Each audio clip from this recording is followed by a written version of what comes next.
Le professeur Kamto, il y a 3 Kamto.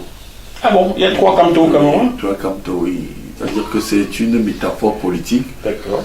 Il y a Maurice Kamto, l'intellectuel, qui est extraordinaire.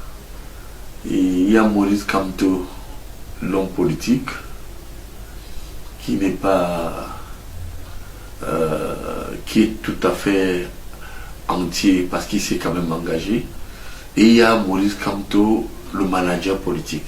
Par-delà les gouvernements, les communautés, les organisations politiques, il existe un corps de métier qui est à la fois le creuset et le ciment de la nation. C'est l'armée nationale et plus largement les forces de défense et de sécurité. C'est l'armée, certes sous l'autorité intangible du pouvoir civil, qui protège le peuple avec lequel elle fait corps. C'est elle qui défend les frontières de la nation et donc l'intégrité du territoire. C'est elle qui verse son sang pour le drapeau en chantant l'hymne national, ce grand chant de ralliement et de dévotion. C'est pourquoi il m'a paru important de m'adresser spécialement à l'armée camerounaise, notre armée, et plus globalement aux forces de défense et de sécurité, à l'occasion de cette 49e édition de la Fête de l'Unité nationale qui intervient dans un contexte particulier. En effet, le Cameroun connaît depuis 2014 une succession de crises sécuritaires multiformes.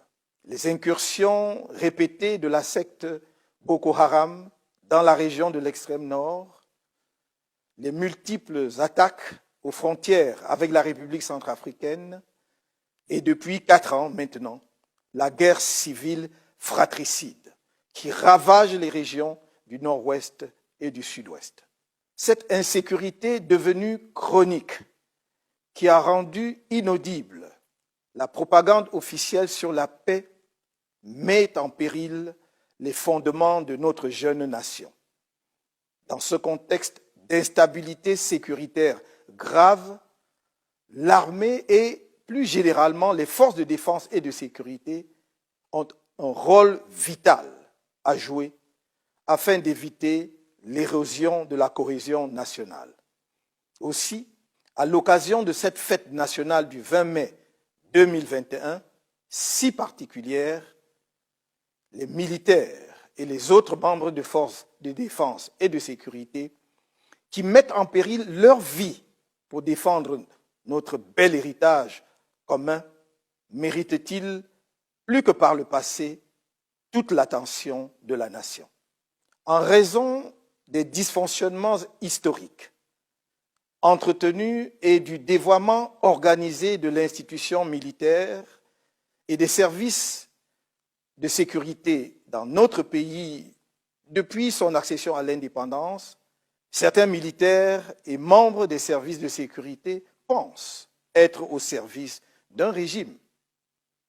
Ce détournement politique organisé de l'institution militaire et des services de sécurité de leur objet essentiel a fini par installer l'idée fausse selon laquelle les membres des forces de défense et de sécurité doivent loyauté et fidélité à une personne, plutôt qu'à la Constitution, aux institutions de la République et à la nation dont ils sont l'émanation.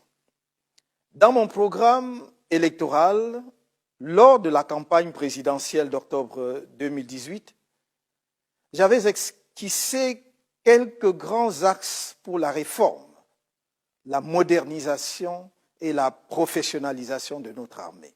Ces axes reposent sur la définition d'une politique de défense et de sécurité nationale modulable en fonction des défis nationaux et internationaux, ainsi que des enjeux géopolitiques et géostratégiques du pays. La politique de défense et de sécurité nationale est le cadre où doivent être fixées les orientations stratégiques des actions militaires civilo-militaire, économique et particulièrement industrielle de la nation. En vérité, depuis la création de notre armée en novembre 1959, suivi de l'indépendance du Cameroun oriental, le 1er janvier 1960, et de la réunification avec le Cameroun occidental, le 1er octobre 1961, ce cadre n'a jamais été clairement défini. Les difficultés structurelles qui touchent les points vitaux de la nation ne sont que les conséquences directes de ce déficit organisé de débats citoyens et démocratiques fondamentales. C'est dans ce contexte que, malgré les évolutions, tant au niveau national qu'international, le gouvernement s'accommode encore de la loi de 1967, pourtant caduque, portant Organisation générale de la défense. Les 21 décrets relatifs à la modernisation et à la professionnalisation de l'armée, pris par le président de la République, chef des armées en 2001, qui constituent une curiosité juridique, n'y changent rien. Notre politique de défense et de sécurité doit s'inscrire à l'intérieur dans une double logique. D'une part, celle du dépassement des clivages et des replis identitaires sous toutes leurs formes. D'autre part, celle de l'enracinement durable de la paix et de la culture démocratique dans la nation tout entière. Ce doit être l'objectif majeur de construction nationale. Une politique de défense et de sécurité qui ne place pas l'homme au cœur de ses préoccupations a peu de chances d'atteindre les objectifs stratégiques et opérationnels qu'elle poursuit. C'est pourquoi la condition militaire doit être l'objet de toutes les attentions. Dans cette perspective, l'adoption d'une loi sur les pupilles de la nation est, comme je l'ai dit à plusieurs reprises, un impératif et une urgence. Car est-il normal que les enfants orphelins mineurs, des hommes et des femmes morts pour notre nation, continuent d'être abandonnés à leur triste sort? Il est urgent que l'État prenne en charge la scolarité et les frais de santé des enfants mineurs dont les parents ont perdu la vie sous le drapeau. Dans le même ordre d'idées, il est insoutenable de voir des blessés de guerre abandonnés dans les hôpitaux ou réclamer leurs maigres primes, parfois même devant les caméras en présence de leurs ministres. Il y a eu ça et là des erreurs et même des fautes graves sur les règles d'engagement des forces opérationnelles. Nous devons les corriger, les prévenir et infliger les justes sanctions quand elles s'imposent. Mais pour avoir eu l'honneur et le privilège de travailler avec certaines de ces composantes sur des dossiers vitaux pour notre pays, je sais et ai toujours dit que l'armée camerounaise est l'une des mieux formées et des plus professionnelles de notre continent. J'en éprouve une fierté particulière. Dans le Cameroun de demain, nous placerons la justice, l'état de droit, la bonne gouvernance, le respect de la dignité humaine, l'honneur de nos soldats et la démocratie au cœur de notre action politique. Ce Cameroun-là, nous le construisons dès à présent sur les souffrances de tous les prisonniers politiques, ceux de mon parti comme ceux d'autres partis, des journalistes, des leaders d'opinion et de la société civile arrêtés illégalement et emprisonnés arbitrairement depuis des mois. J'ai à cœur de doter notre pays des capacités stratégiques, opérationnelles et humaines susceptibles de lui permettre de faire face à ces nombreux défis sécuritaires. Cependant, le cap de la mutation profonde ainsi fixé à notre système de défense et de sécurité a pour précondition la confiance de la nation en son armée et en ses services de sécurité. Cette confiance indispensable reste à construire, tant il apparaît encore à beaucoup de nos compatriotes que les institutions militaires et sécuritaires restent un instrument quasi privé de répression politique aux mains de celui qui contrôle le pouvoir et de son parti politique. C'est dans le sillage de cette confiance à bâtir avec vous la nation et qui se nourrira de votre compétence morale que je vous invite, soldats, sous-officiers, officiers, officiers généraux, personnel civil de la défense, membres des forces de sécurité, à ne pas vous sentir menacés par l'alternance démocratique devenue inéluctable dans notre pays. Sous le nouveau pouvoir que les Camerounais porteront à la tête du pays de façon libre, à travers des élections justes et transparentes, il n'y aura aucune rancœur, ni aucune chasse aux sorcières. Car l'histoire nous enseigne que les nations se bâtissent avec des tâtonnements et des erreurs, et que les désirs de revanche sont les terreaux de la haine et des vengeances recommencées.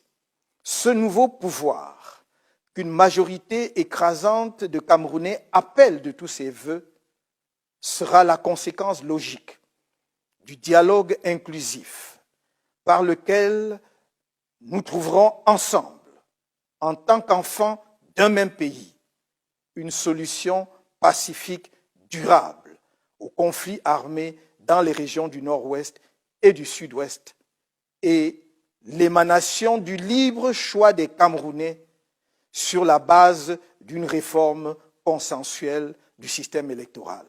C'est avec vous, dans toute votre diversité, que je souhaite jeter les jalons du nouveau système de défense et de sécurité du Cameroun, démocratique, moderne et ambitieux. Ne vous laissez pas effrayer. Ayez foi en notre volonté commune de travailler pour assurer à nos enfants, nos petits-enfants et aux générations qui suivront un avenir meilleur. Soldats, sous-officiers, officiers, officiers généraux, mesdames et messieurs du personnel civil, des forces de défense, membres des forces de sécurité, vous pouvez me croire. Je me tiendrai toujours à vos côtés quand il s'agira de défendre le Cameroun. C'est le serment d'un patriote. Vive la nation camerounaise. Mes chers compatriotes, avant l'avènement du régime dit du renouveau, le concours d'entrée dans les grandes écoles ouvrant la voie à la fonction publique et les recrutements au sein des administrations publiques et parapubliques n'étaient certes pas parfaits, mais ils remplissaient pleinement une fonction essentielle dans la construction du sentiment national, de la cohésion sociale, d'enracinement du culte de l'excellence dans l'esprit des jeunes Camerounais. Ils jouaient en outre le rôle crucial d'ascenseur social qui permettait aux enfants issus de familles modestes de se hisser par leurs efforts et leurs mérites dans les sphères élevées de l'administration, rendant ainsi possible la matérialisation pour tous du grand rêve républicain. C'est ce système de sélection qui a permis à de nombreux dignitaires de ce pays, et même du régime actuel, de s'élever au rang social qu'ils occupent aujourd'hui. Mais après avoir traversé la rivière, ils ont cassé le pont derrière eux. Le régime Biya-RDPC a tué ce rêve. Désormais, un jeune Camerounais ne peut entrer à l'ENAM, l'IRIC, aux écoles normales, aux facultés de médecine, à l'école de police, à l'EMIA aux écoles polytechniques et j'en passe, que s'il porte certains patronymes, ou s'il a de l'argent pour s'acheter son succès, ou s'il est le protégé d'une personnalité du RDPC. Les concours sont organisés pour la forme, les résultats étant connus à l'avance.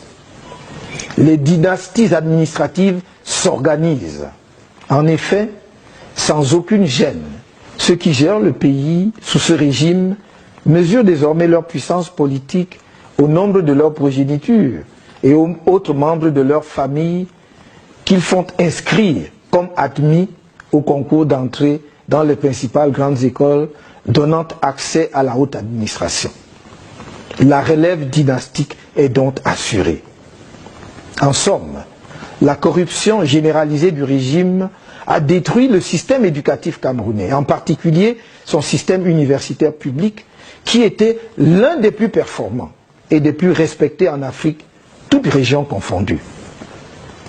Or, si l'on veut détruire un pays, il n'y a pas meilleur moyen de le faire que de détruire son système éducatif. Le recrutement et la promotion des enseignants des universités ont suivi la même pente.